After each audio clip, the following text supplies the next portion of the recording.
Bonjour à tous et merci d'être avec nous pour ce nouveau numéro des entrepreneurs qui font l'actualité. Nous allons évoquer dans ce nouveau numéro la mobilité durable. Vous vous êtes d'ailleurs peut-être déjà posé la question, quelles solutions existent pour remplacer la voiture lors de vos déplacements quotidiens?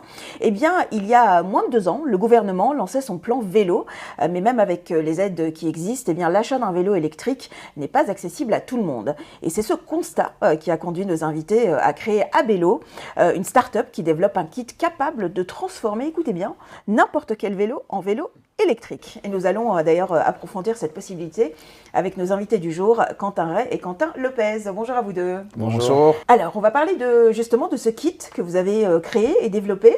Alors, les kits d'électrification existent déjà depuis un petit moment, mais quelle est la particularité du vôtre, justement, Quentin?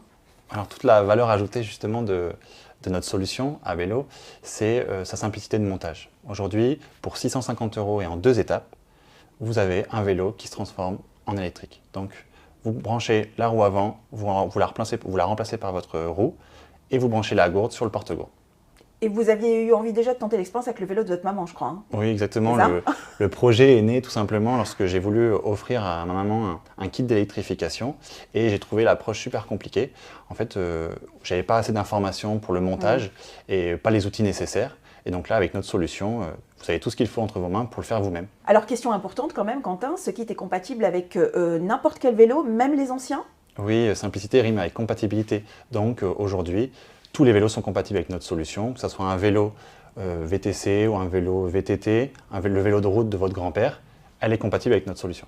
Alors, vous avez été récompensé dernièrement, en juin dernier d'ailleurs, par le prix Pleine Vie, dans la catégorie Facilite la vie. C'est une vraie reconnaissance pour votre travail, j'imagine. Oui, bien sûr, surtout venant d'un média comme Pleine Vie, qui adresse une population de seniors, dans une catégorie qui est Facilite la vie. On ne pouvait pas avoir meilleure preuve de la simplicité de notre produit et du fait qu'on a une vraie proposition sur le marché. Alors avec ce projet, vous allez même aller un peu plus loin puisque vous avez aussi un volet social que vous développez dans le cadre de ce projet. Est-ce que vous pouvez nous en parler? Oui, on a à cœur de mettre en place d'ores et déjà un réseau de partenaires locaux, en fait, tout simplement, donc des ateliers pignon sur rue, qui peut vous aider, si malgré la simplicité de montage, à monter votre kit. Et on a tout un volet social avec un projet RSE, grâce à une association qui réemploie des personnes en situation de handicap, qui envoie en fait les colis à nos clients. Alors qu'est-ce que vous répondez à ceux qui sont encore réticents vis-à-vis de la batterie? C'est encore une question qui se pose, ça. Hein. C'est vrai que ça peut faire peur, mais aujourd'hui chez Abello, vous avez 2 ans de garantie sur le produit et une satisfaction ou un remboursement si dans les 14 jours vous ne serez pas satisfait en fait, du produit tout simplement.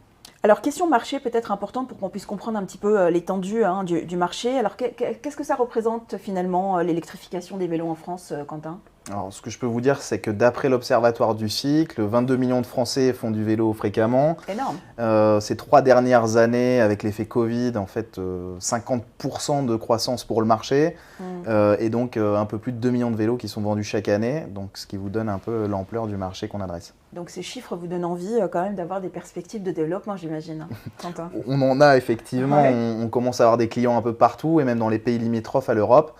Notre souci étant de conserver une qualité de service au même titre que ce qu'on peut avoir en France avec ces pays-là. C'est pour ça qu'on recherche des partenaires pour nous accompagner en financement forcément, mais aussi en logistique pour pouvoir continuer de développer l'entreprise et conserver cette satisfaction. Alors justement, votre start-up est jeune puisqu'elle a moins de 2 ans. Vous avez plutôt un business plutôt florissant qui fonctionne plutôt bien. Qu'est-ce qu'on peut vous souhaiter pour l'avenir? À vous deux, à l'entreprise? Plein de réussite, j'espère. Je vous le souhaite. Voilà, avoir des kits électriques Abello dans toutes les métropoles. Et puis continuer, nous, je pense, de pouvoir continuer d'avoir cette expérience avec nos clients, les remettre en selle et puis leur redonner du plaisir quant à l'utilisation de leur vélo. J'en profite aussi pour inviter les téléspectateurs à venir suivre l'aventure Abello sur nos différents réseaux. Ce serait un plaisir, en tout cas, sur LinkedIn, nous contacter directement aussi, d'échanger avec vous de ce projet. Très bien. Vous souhaite beaucoup de succès pour ce projet, en tout cas. Merci Merci beaucoup Kenza. d'avoir été nos invités. Quant à nous, on se retrouve très vite pour un autre numéro des entrepreneurs qui font l'actualité. À très vite.